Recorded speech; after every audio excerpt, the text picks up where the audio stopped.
you go. Good afternoon. I'm the only thing between you and dinner. Better hope I'm on point. Thanks for being here. My name is Paul Lindberg. I go by Paul on the Plane online. Maybe you've heard me, maybe you haven't. Either way, hopefully some stuff I share today will be interesting. And an old mentor of mine, when I was in business, younger years, said you always start with a joke. So I always took that to heart. So I'm going to attempt to kind of come up with a joke that kind of works with my presentation. So NASA, when they started sending men into space, realized very quickly that a ballpoint pen didn't work in zero gravity. But luckily, after good taxpayer money, millions of dollars of R&D, many years of development, they came up with the perfect pen. Not only did it work in zero gravity, it worked upside down as well, obviously. It'd come in handy, wouldn't it? Worked underwater, comes in handy now, and would work if it was 300 degrees above zero or 300 degrees below zero. It was a perfect pen. It was magical, could do everything, cost a lot of money, took a lot of time. And then NASA found out that the Russians just used a pencil.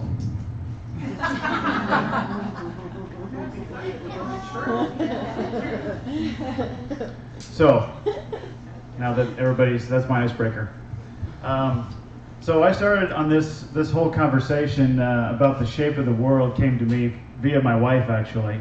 It was late 2016. She came home from somewhere. We were sitting down for dinner, and she said, "Did you know that there's people that actually think the Earth is flat?" And I said, "I mean, what do you say? You scoff and you say, well, it's ridiculous. How can anybody think that in today's world?" And that's what I remember my thoughts being. How can anybody think that these days? And the first thing that came to my mind was, we got pictures from space. That's all I needed, right?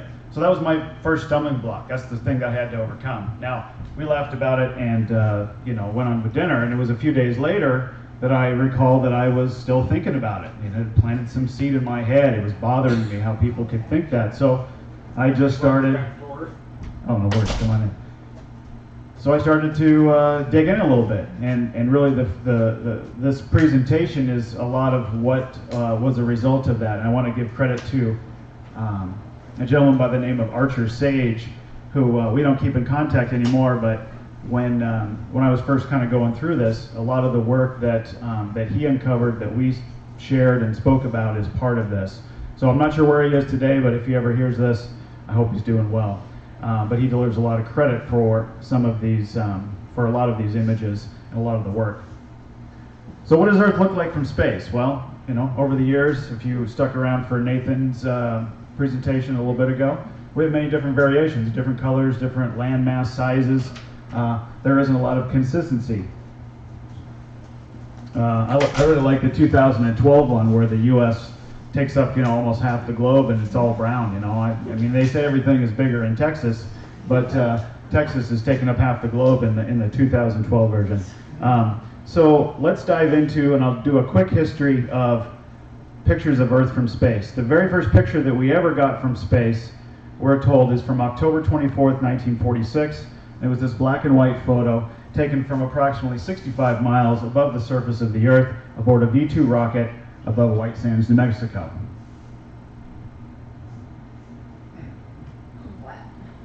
Looks pretty flat to me. That was the first picture from space, because they say the Kármán line is about 62 miles or 100 kilometers above the surface of the Earth. So this is the first time that we have a picture of what it looks like above above it to be space, I guess. Then we had the Lunar Orbiter 1 in August 23rd, 53 years ago today, 1966. This was the first image of the Earth from lunar orbit. So we were sending up, we're told, satellites that would go to the moon and checking it out, and then we got this picture of the Earth.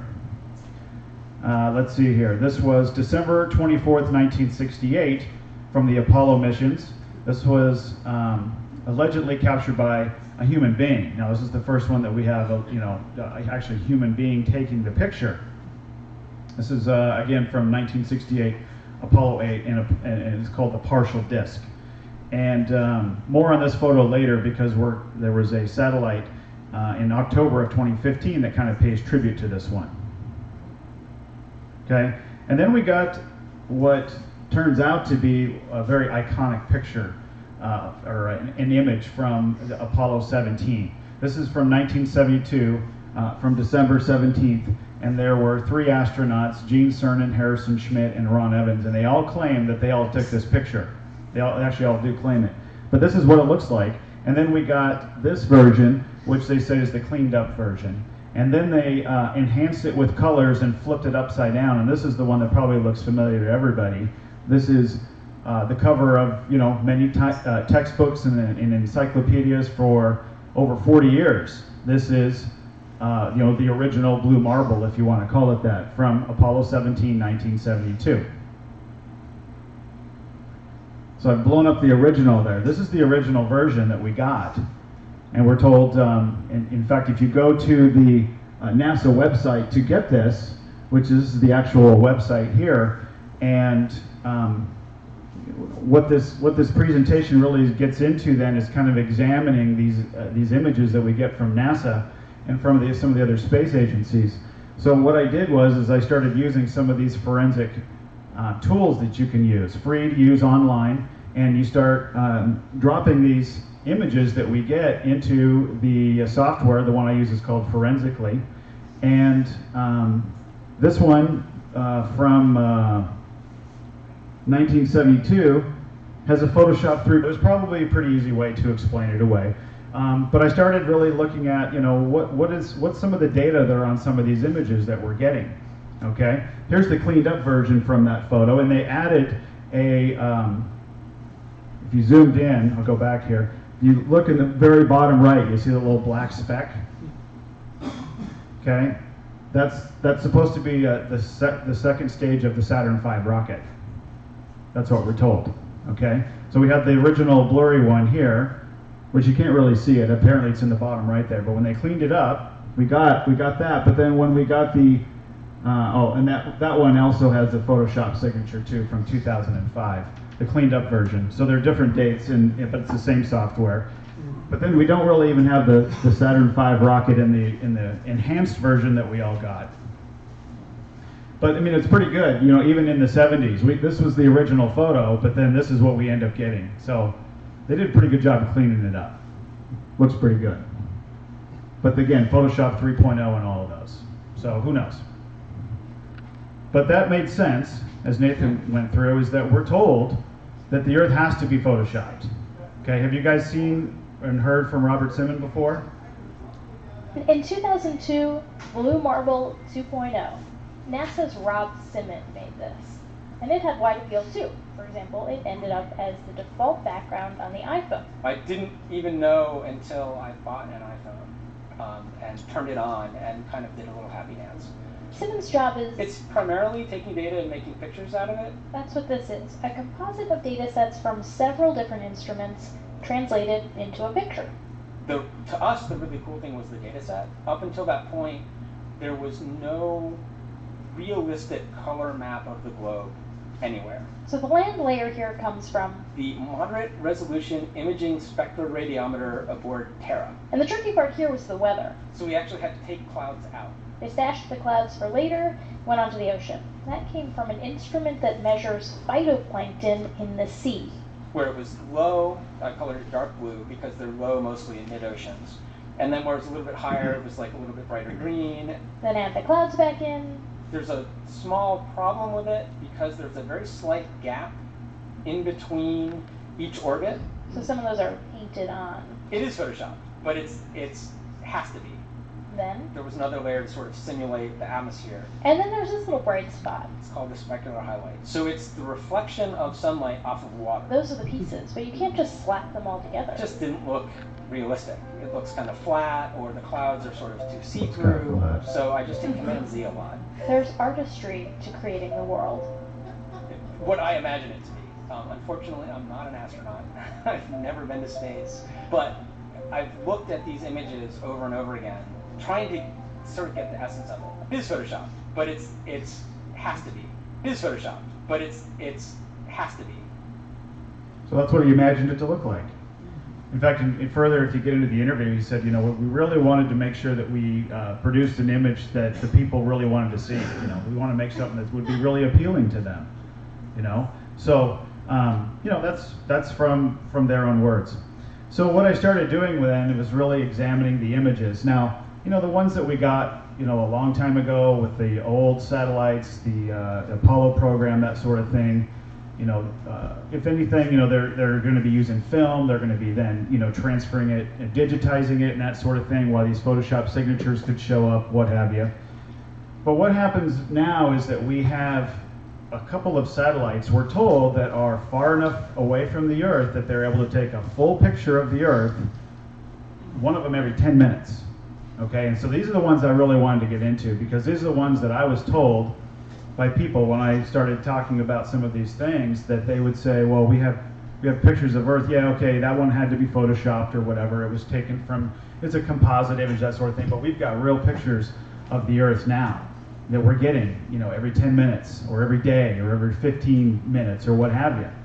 So first thing I did was to start learning how a real photograph would react in some of this forensic software. Okay, so I took, for example, this is a picture I took of the moon with my own camera, with my own P900, okay?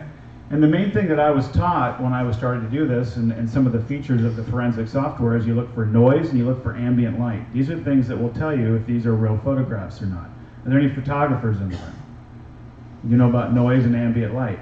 You know what those two things are, and the problems that you get with noise. Is noise easy to avoid? Photoshop. Well, when I took this photograph of the moon, what I did was, and I knew it was raw and untouched, it was right off my camera, I didn't put it in Photoshop or anything, I took it, pulled it right off of my camera, and I dropped it into the software, and I did a noise analysis on it, and this is what shows up.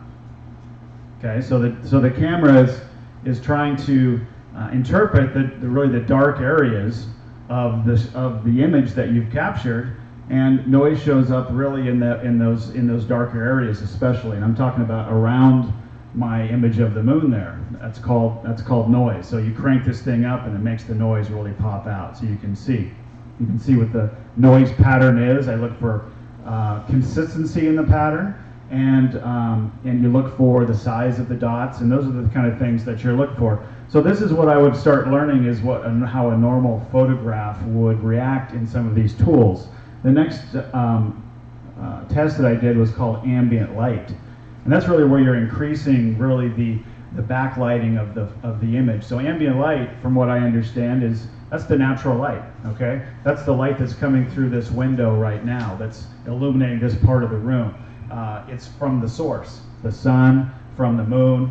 These are the tripping on my cords over here. These are the sources of ambient light.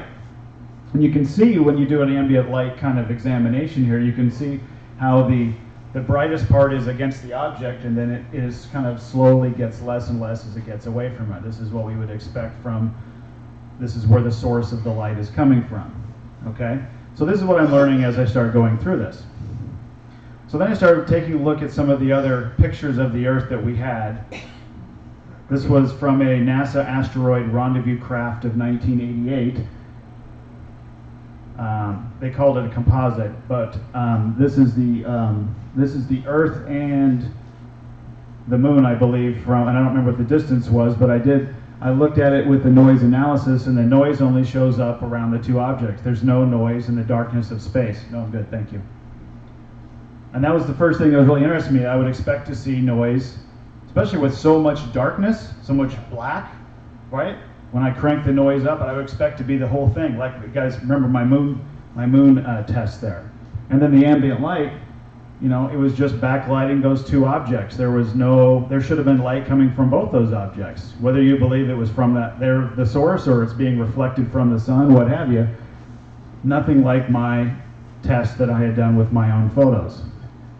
Same thing for this was a European Space Agency image. Kind of hard to see in here.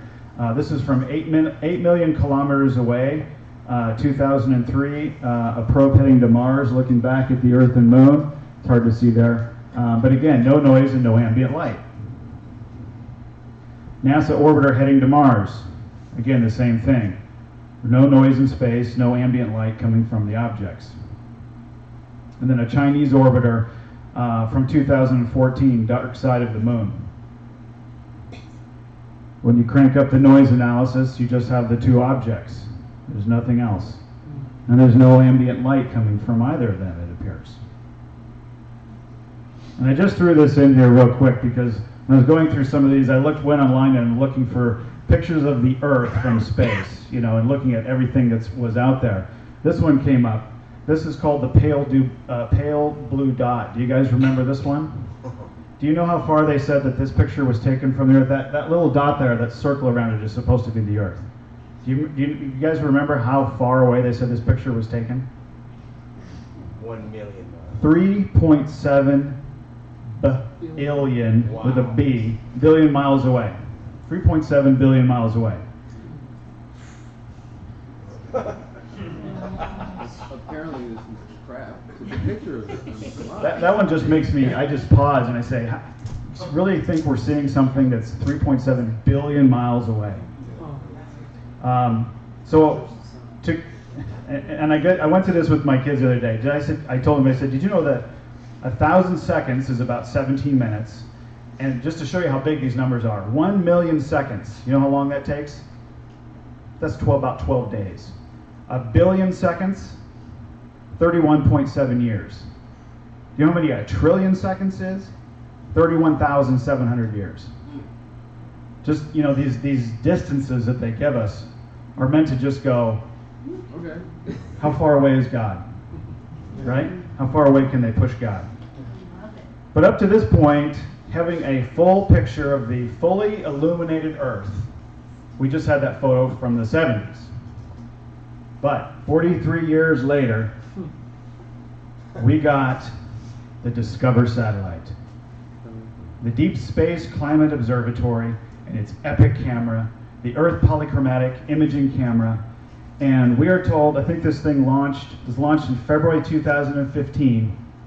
It took it about 3 or 4 months to travel from Earth, and it went 1 million miles away from the Earth and is perfectly positioned between the sun and the Earth, so that the gravity keeps it right in between the Earth and the sun at all times. So it's always pointed at Earth, and it is always seeing the fully lit side of Earth. Okay? It's called the Lagrange point, L1. Okay? So it took, 3 or 4 months to get there, and then, so this is in February, so finally in early July 6, 2015, it sends 2 images back to us. And there they are. Looks, 43 years later, we still look the same. Good. So those are the 2 images we got, July 2015. And it's only a 4 megapixel camera. I was disappointed to find out. Does anybody know what our phones have these days? 20. 8, 12, 20 megapixels? This thing was sent a million miles away with only 4 megapixel camera. And the shutter speed is like 30-something milliseconds. You know, this thing is capturing light from 1 million miles away. Any photographers here? Again, this is making sense. How much light are we going to be able to capture? These things are looking pretty lit up though. I mean, looks pretty good. So again, this satellite is perfectly positioned. So these images start coming back 2015. So the website is really cool because it says that these are the raw, unprocessed images. You just pick the date, and it shows you how many we got, and you can download them. And so I had a lot of fun. I started dropping these things into the forensic software. Are these things real images or not? So there's the original, one of those first 2 that we got. Do the noise analysis. And now we're told that NASA has noise reduction technology on all their cameras, of course. Well, then why is theirs so noisy? Right? Should have been over everything. But no noise in the dark areas. So I start to question if this is a real photograph. Ambient light, nothing. When you backlight the whole thing, just the Earth, there's nothing coming from around it. There should be light going, like, again, remember the moon, there should be light coming from all around it. So, 10 days later, we got the first lunar transit from the Discover satellite. Okay? July 16, 2015. You guys remember this? Oh, yeah. was a series of 15 images, and they said, "Ooh, we got a pictures of the dark side of the moon, right? There's no shadow on Earth though from the moon. And you notice how the clouds are moving? Wrong, they aren't. This was over like 4 or 5 hours. Okay, people believe this. People believe this stuff. Okay, so these are there's 15 images that we got, and they put together that animation. It was all over the news, and I don't know. So I saw it on websites and things like that. This lunar transit from July 2015. Okay, so you take the first. I took the first 7 images, and I downloaded all of them because those are the ones that the moon was in. And of course, I started doing my analysis. Okay, now I won't show you the noise analysis because there is no. I'll get to the noise in a second. But when I started cranking up the brightness, the backlighting to find ambient light.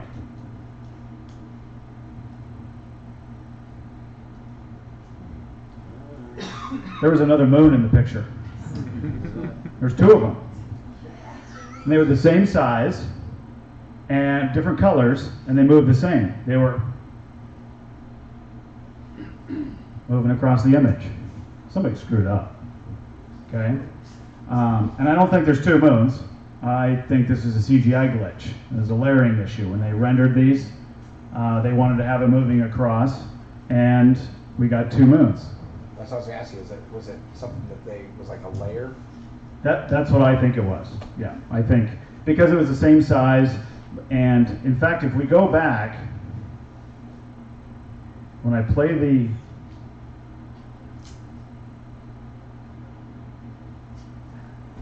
look right here. Oh, wow. If you look really close, you could almost see it. It looks like There. It can't be a lens flare, right? Because The sun's behind you? Yeah. Yeah. The sun's always directly behind us, supposed to be. The satellite is perfectly positioned between the Earth and the sun. I have a question. Did they say why the moon appears so dark in that? Because one would presume that the sun is behind the satellite, so that side of the moon should be lit up, shouldn't it? Shouldn't it look like what the full moon would look like to us? Right, exactly, but the other way, but it's so dark. Good question. Did they say? I agree. No, well, not that I read. also, Paul, shouldn't the moon be rotating shouldn't it actually have a little bit of a turn as it goes past so that the face of the moon always stays down below? Good point. And it seems like with the moon staying there, then it's going to be on that part of the world. The moon's going to be right over top of that part of the world, all the way around. It's moving the same rate as the Earth. Same rate. It's not going to be. The moon's not moving faster. So the internet hive mind starts chewing this stuff up right away, right? You're right. I agree. Yes. The CGI, obviously, the Earth looks like it's spinning, but if you look at those images, as the moon's passing, the Earth doesn't change at all. Yeah, you would expect the clouds to be moving or something like that. Yeah, We're going to get into it's exactly the same. So I think this is NASA's satellite, the Epic camera and that sort of thing. The other space agencies do a lot better job. We're going to get into those, where they're actually going to have clouds moving and that sort of thing. But you're right. It looks very static and just appears to be a computer graphics. Yeah. I don't know if anyone notices this, but it kind of looks like a sad clown, like it got caught. If you look at it, the moon with the nose. Yeah. So, I did see a face in the moon. Yeah, that's kind of cool because the rendering. Oh, you just caught me with 2 moons or 2. That's how I see it. There's definitely an argument there that this was on purpose. That there's stuff that's being breadcrumbs or whatever that's left. What's the time period? What was the time period? I think that was 4 or 5 hours or something like that is what they said. I made it. Again, all of this stuff these are all kind of little tidbits from my Faking Space series, which is online. It's a video series, about 30 different videos. I've got a couple clips I'll show you later, but when I did this one, it was back in 2017, I was like, I titled it like 2 moons, people were saying, is there 2 moons or is there 2 suns? I was like, well, NASA found the second moon. Here it is. Here it is. So that was July 2015. Well, a year later was the next lunar transit. Okay, so it was July 6, 2015. This one is July 5th, 2016. So it's weird how they did the dates. But there's the next one.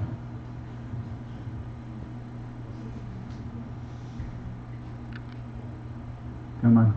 Did it play?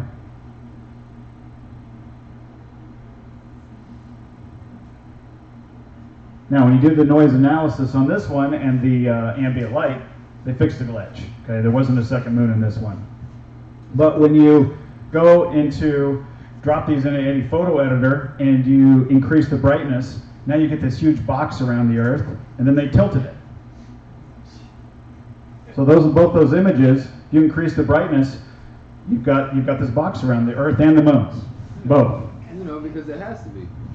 Because it has to be. That's right. So that was from just that one day, July 5th, 2016. So I went back to the website and I pulled the last image from the day before and the first image from the day after this transit event of that day, and I did the same thing.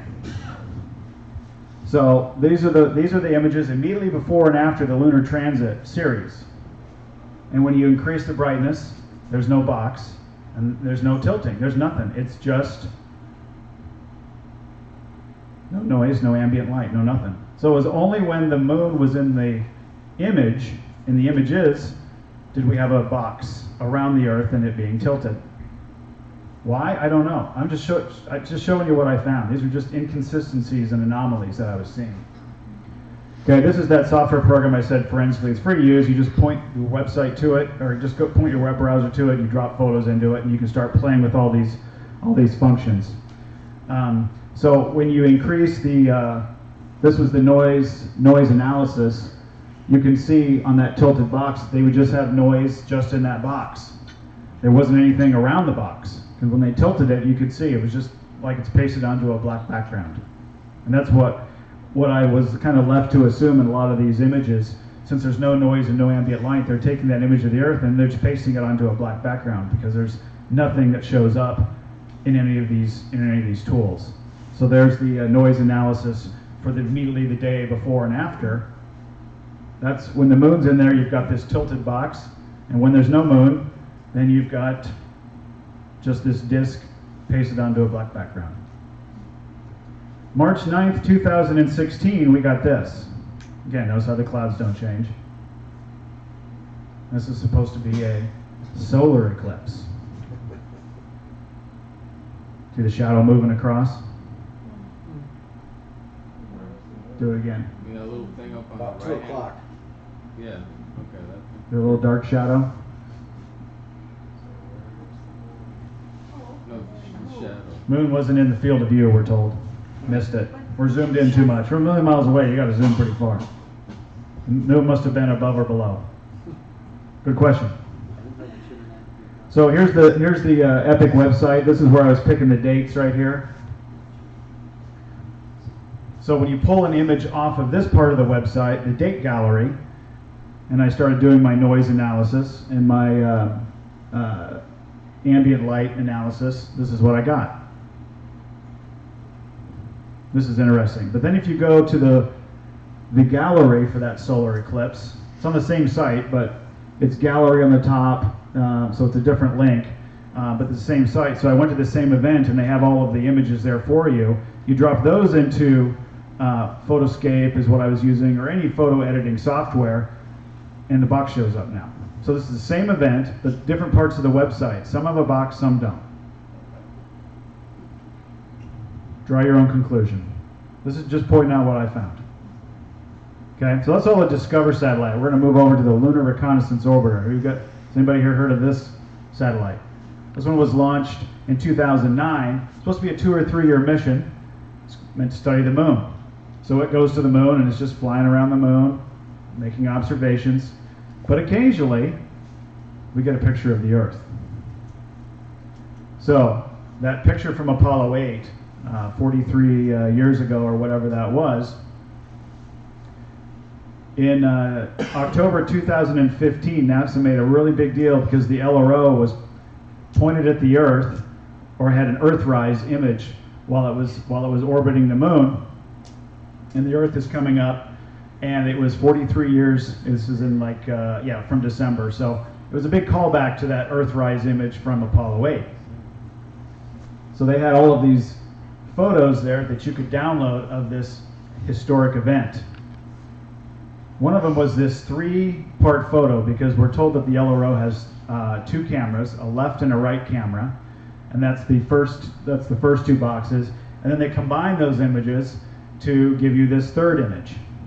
Okay, so I immediately downloaded that and dropped it into Forensically. You increase the brightness and you get these tilted boxes. Placemat. This one gets really fun. So this is just like they're copying and pasting this stuff on the black background, because again, you can't get any noise, you can't get any ambient light, you get these boxes around the Earth.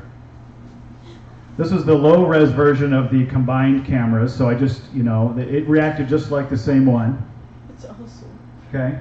This is all from the same event, the same set of images that we got. It's awesome. Marvel should take note of that. Looks like the moon's flat. Yeah, that's what I was gonna say. Now the moon has a box. Yeah. Now check this one out. So then they gave us a high-res version of that same event. So it was like over a couple of megabytes was the size of the file. So it was like real high def, high res, or whatever. So there it was.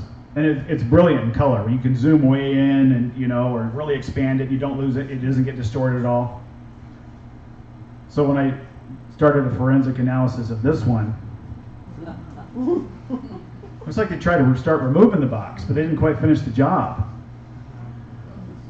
This is, in fact, I showed this to some people that are really familiar with Photoshop, and they said this is the healing brush. That's what they called the tool. Anybody familiar with Photoshop? The healing brush? Is that what that? Yeah. Like where you're just erasing. Yep. You go in and you're trying to remove something. Okay? Somebody got fired that day. Or a promotion. Yeah. Now, on the left here is the low res image we got from this event. On the right was the high res image. Do you notice any differences between the two? Yeah, that's not there. They accidentally photoshopped out the mountain. Mm-hmm. It's totally missing from the one image. Your guess is as good as mine. 2 separate images released? 2 separate images. They say it's from the same event. It wasn't like 2 different pictures. We're told it's the same thing. But the one on the right is the high res, high definition one. It's like a TIFF file. And you guys know what that means, but it's like a real high quality. You can really, expand it and really see detail on the one on the right. That's the one that they obviously played with a lot, because somewhere along the way the mountain went missing. Or hill, or whatever that is. Man, if only we could show these to the kids, right? Students. Yeah. All right, let's get to some of the other space agencies. I think we picked on NASA enough. Let's go to Roscosmos. This is the Russian space agency. So they have a satellite called the Electro-L, and it sends us a picture of the Earth every 30 minutes. And this one, unlike the EPIC or Discover, which is positioned between the Earth and the Earth and the Sun, and is always pointing at the Earth, this one stays above the Earth at the same spot. So it's going to stay, and in fact it stays above Russia, because it's Russian. It stays above Russia all the time. And so now you're going to see night and day. Okay? But and it's hard to see here, because it's not dark enough in the room. But at a certain time of every day, it's at 2030, so that's like military time. I'm not sure if it's 10:30. It would be 10:30 probably their time in Russia, so it'd be more in the middle of the day for us. But there's this. I was scrolling through those images, and I would see that there's this really weird divider line down the middle of all of their images. It was only at this time of day, though. It was like when the software resets or something. Okay, so I've thrown it in forensically. You can really, really crank this thing up and see that there's this very distinct line going down the middle of it. I'm going to play this video real quick. We're going to navigate through the links to the Electro-L2 in 2017, and then the month of June, and go to June 20th. We're going to look at the time of 2030 and pull up the quote-unquote original JPEG, and what you'll see here is a very weird anomaly, this fluorescent green line. You can also hit the back button and go to 2000 hours, so 30 minutes before, and see an even larger green anomaly, a green line that looks like multiple lines here. And then the subsequent time folders, you'll sometimes see these weird green smudges all over the disk at various places. This happens, or appears to happen on other days as well, but always when the light is starting to go away, or behind the disk as Roscosmos is presenting these images from the electro-L. And all of these anomalies, from the green line, green smudges, and the weird dividing line we showed in part 1, all happen with the night images only. If we put the photo in Photoscape, and we use the backlighting feature, we can see the weird dividing line again, which is very strange. You may argue that the weird green line is some sort of glitch when the different channels of the camera are combined. But then you'll have to reconcile why it doesn't happen with every shot, and never during the quote-unquote daytime images, and only when we're seeing the dark side of the disk.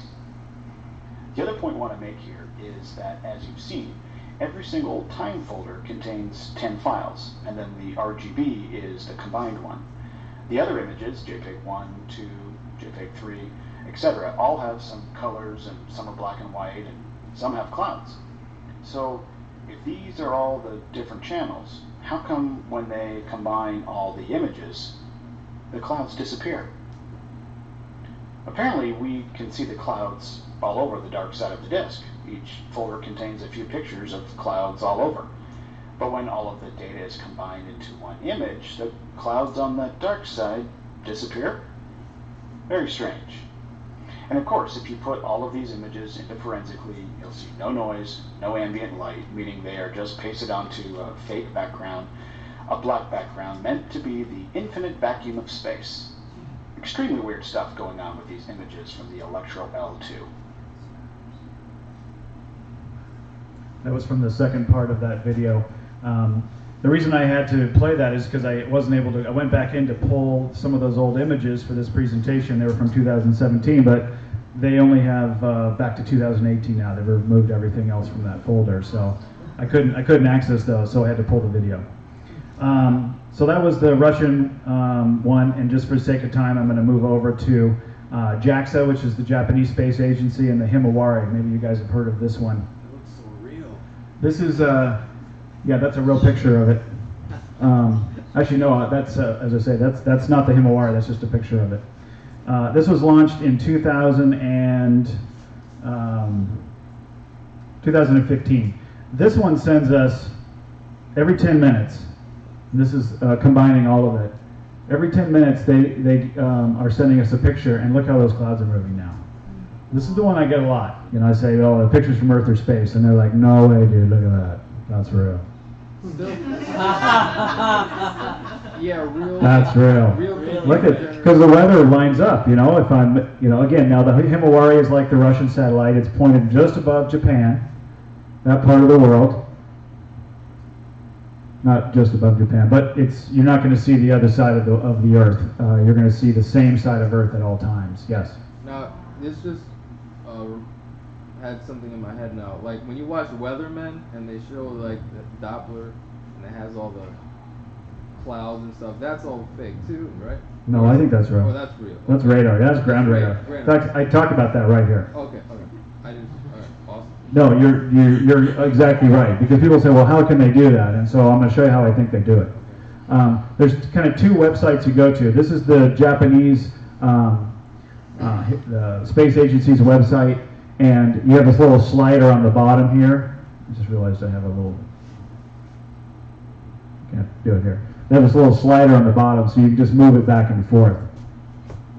But there's another website that the NOAA, the National Oceanographic and NOAA, yeah, well, that they give us.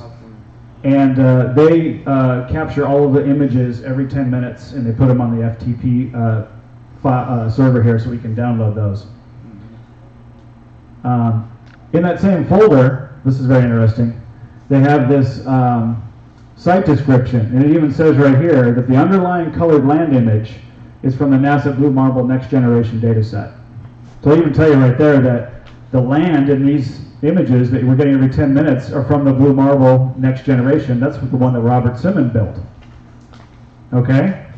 That right there of itself is going to make you question if this thing is really up there 22,000 miles away taking pictures of the Earth every 10 minutes.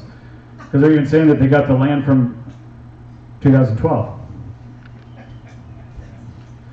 So this is how I think that they are doing when you start to research and dig into the FTP sites and you start seeing some of their description files and things like that. To move on, and then to just briefly show you how they generate a picture every 10 minutes with what appears to be accurate current weather. This is basically what they do. Now, don't take my word for it, as I always say. Go check it out for yourself. Number one, they have already created and stored transparent images of the weather over the oceans using climate simulation software, which they openly admit right here that they've done climate simulations up to the year 2095. But it's actually the year 2100 on this FTP server folder, and here's one of the images. And following some of the other images that you can find where the land masses are transparent, and they use all this simulation software to come up with the weather over the oceans. You know, since our weather data comes from our ground-based Doppler radar, and it's impossible to use ground-based systems to cover the entire vast oceans. So that's where the weather over the oceans comes from, their software simulations. Number two, now for the weather over the land, the NOAA has supercomputers that take data coming in from all over the world, Doppler radar feeds, and crunch it all together and combine it with the weather simulation data over the oceans. So they come up with a complete composite weather quote-unquote map, which is then wrapped around a ball in their 3D modeling software programs, just like we've shown countless times in our previous episodes with the Earth and the planets, etc. So then what we get are composite images like this that are created in the 3D modeling software, the current Doppler weather data over land and the simulated weather over the oceans, and it looks like this. So this particular image is on the FTP server and is date and time stamped with October 11th, 2017 at 11:05 a.m. I just chose one randomly. Notice the image shows you the weather for the whole ball and not just part of the ball that is lit by the sun at this particular time. No Terminator line or anything like that, right? Okay, now here's the kicker. Go to the other file folder, which is the images that we get to see and are told are real pictures from space. But what they've simply done is taken the weather map picture of the whole ball they created and they superimpose it over the Blue Marble data set, just like they said they did. So what you can see here is the final version of what we're spoon-fed and told is a picture taken by the Himawari from space, like 10 minutes ago. This is the image from the same date and time, October 11th, 2017 at 11:05 a.m. And you can see that the weather is exactly the same. Watch it closely. There's your weather map comprised of simulated and Doppler radar being used to complete a composite image. They do this with the Discover satellite too, the epic camera from 1,000,000 miles away, they tell us. Ridiculous. Okay. Now, also notice the final image has a Terminator line added in to try to make it look like a real picture from space, which drives a nail in the coffin of Himawari because the weather data shows it over the whole ball completely. But they have to add a Terminator line to show the Earth only partially lit by the sun based on the time of day that the photo is allegedly taken. So if this is a real picture, how did they know where to put the clouds and weather on the part of the globe with no sunlight? It's completely dark there. It's all right here, guys. They are faking space. Hey. Cut that out. But that is, I think it's Doppler radar, which they get from ground-based all over the world, wherever they're able to pull it in, and the supercomputer crunches it all and places it right on that map every 10 minutes. So it's real time.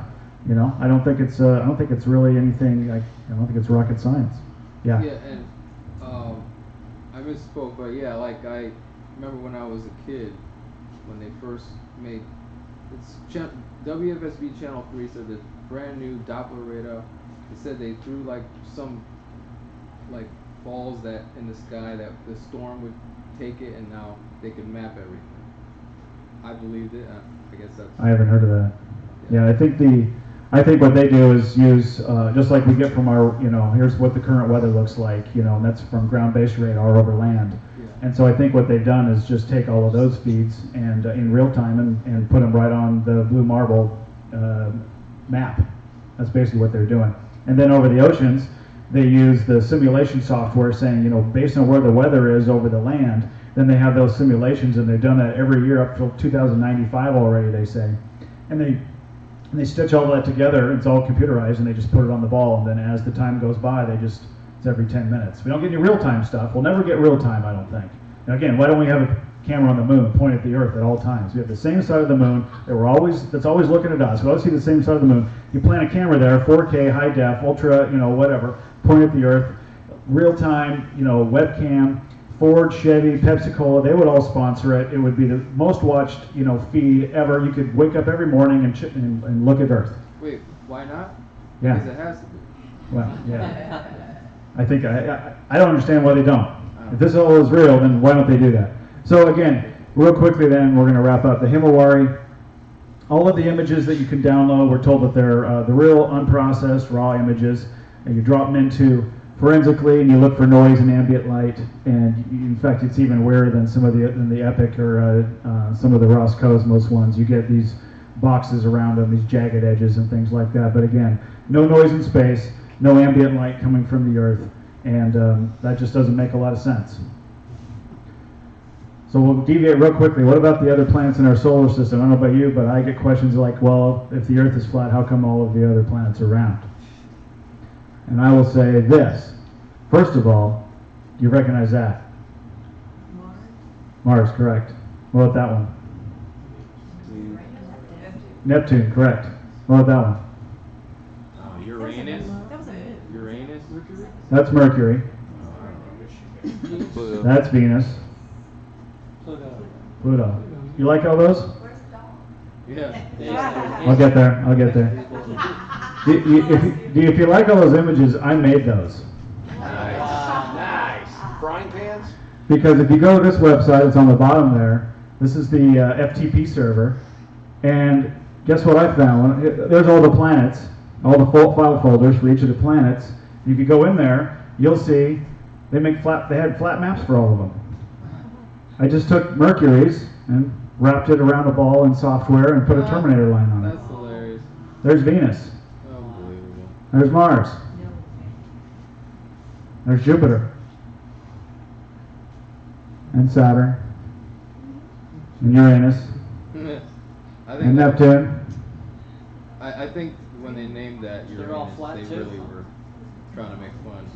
Yeah, I'm going to get there. Pluto, they got about 2/3 of the way done, and same guy that was supposed to be taking the box off, and he's like, I'm quitting for the day. He didn't quite get done. When was Pluto discovered? Well, according to the internet, according to Google, February 18th, 1930. When was Pluto introduced as the Disney dog? It was September. Pluto's on Pluto. What are the chances? Party. You guys probably seen that. You guys recognize this guy? This is where we're going to wrap up. Werner von Braun died in 1977. German and later American aerospace engineer and spacecraft architect. He was a leading figure, blah, blah, blah. This guy was a rocket scientist, okay? He developed rockets in Germany, and then the best part right here is that he was secretly moved to the United States. This is on Wikipedia. This is not, deep state, I haven't dug this stuff up. You can find this on Wikipedia right now. Following the war, he was secretly moved to the United States along with about 1,600 other German scientists, engineers, and technicians as part of Operation Paperclip. He worked for the United States Army on intermediate range ballistic missile program, and he developed the rockets that launched the U.S.'s first space satellite Explorer 1. His group was assimilated in NASA, where he served as director of the newly formed Marshall Space Flight Center as the chief architect of the Saturn V super heavy lift launch vehicle that propelled the Apollo spacecraft to the moon. This guy's one of the fathers of modern rocket science. Responsible for the Saturn V rocket, okay, that took 6 men to the moon and back. He died in 1977. This is all is on his tombstone. All it says is Psalm 19:1. Anybody know what that says? The heavens declare the glory of God, and the firmament showeth his handiwork.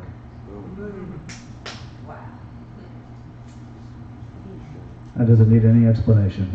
Do you think he became a believer before he died? I'd like to think so. Hope so. I hope so. And is he trying to tell us something from the grave? Or you just, I'd be willing to bet that. Many times he talked about living eternal. Like, that was a thing that he spoke about a lot. Yeah. All right, that's pretty much it. If you guys would like to check out the video series in its entirety, go to my website, fakingspace.net. There's about 30 videos. I have a podcast. It's called Don't Like, for obvious reasons. Don'tLikePodcast.com. And I have a weekly radio show. Love to listen. If you guys love to have you guys listen to it. It's on Truth Frequency Radio every Tuesday night at 5 o'clock Pacific, 8 o'clock Eastern. Roxanne is my co-host. She's from London. Yes, Mother. Yes, son. Remember that the program is on tomorrow. Oh, thank you. Oh, thank you. So Earth from space, that's a question mark. That's what I found. You guys check it out for yourself. If you'd like any more information, there's my email address. Reach out. I'll send you any of these links, any of the tools. It was really powerful when I started doing this stuff myself inside on my own computer screen. Tomorrow it says Earth from Space Part 2. That's kind of true. Tomorrow we're going to dive into some images, real photographs from the Apollo missions taken by the astronauts on the surface of the moon, because when they released them in 2015 in high resolution, I want to show you guys some stuff that I promise you've never seen before. What time is your thing now? 2 or 2:30, something like that tomorrow afternoon. Anybody Thank you very much. Anybody have any questions for Paul? Any questions? yes, can you teach at my school? Thank you for that. Which one? Back forward. It has all of them. Well, there we go. Thank you very much for your time. I appreciate it. Have a great dinner. Hope you're enjoying the conference so far. We'll see you tomorrow.